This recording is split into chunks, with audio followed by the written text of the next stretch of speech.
Luxury cousins of the mushroom, truffles are an indulgent food enjoyed across the world. But these fragrant fungi will cost you.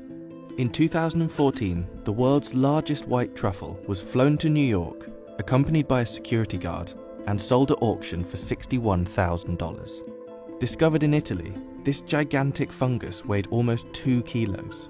So what is it that makes them so expensive?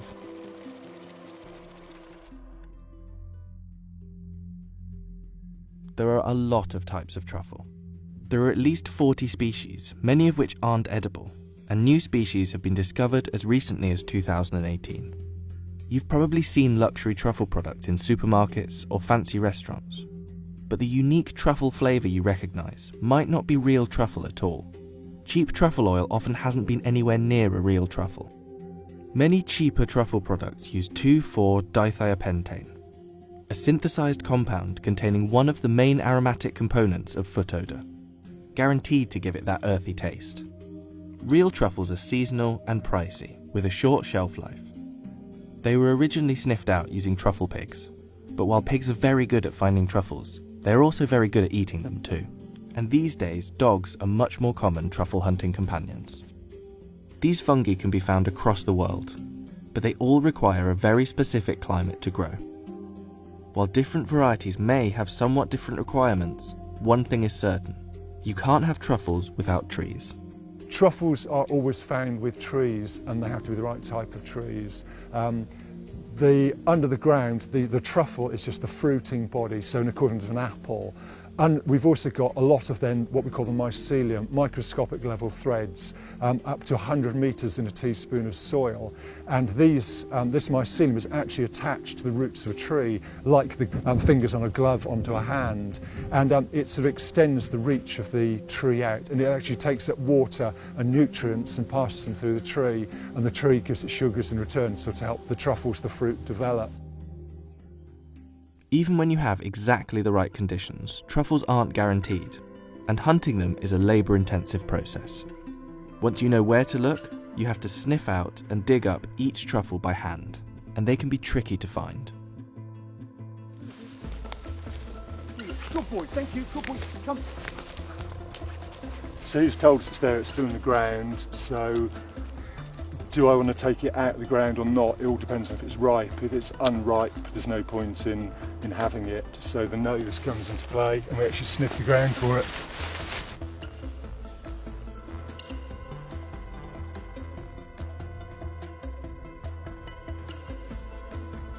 It may take a while, but finding a good one could make it worth the work. Yeah, that's a nice one. Yeah, that's probably about 70-80 grams. Truffles also have a short season, often appearing for only a few months of the year. And even when you do get your hands on them, they don't last for long. An unripe truffle, unlike a tomato, which you could cut from the vine and ripen on your windowsill, once a truffle is out of the ground, the clock is ticking, it's just sort of slowly going to degrade over time. So we want to get that to customers nice and fast. After just 5 days out of the ground, that pungent truffle smell will have halved. You can farm many truffle varieties, besides the rare Italian whites. And many people have been successful in setting up truffle orchards, but it's not easy. Trees need to be planted in the right soil conditions, inoculated with truffle fungus, and often irrigated constantly. It can take as long as 6 years before you get a good truffle harvest, and there's no guarantee that the fungi will grow at all. So after all that effort, what do they actually taste like? Oh. The smell just made me think it was going to be really strong. The flavour's actually quite subtle. There's a nuttiness there, there's like an earthy flavour there. Actually quite light and fragrant. It tastes a lot nicer than it smells. It smells like damp socks. That's good. I mean, this is the first time I actually eat a truffle by itself. You know, it's a bit like mushroom, but it's more of a meaty bite. These days, farming has taken over as our primary source of truffles, and today 70% of the world's truffles are cultivated. Through the loss of woodland and climate change, the number of wild truffles has decreased significantly. Since the 19th century, production in France has fallen from over 1,000 tonnes a season to just 30 tonnes, and climate change could mean that truffles will disappear altogether in the future.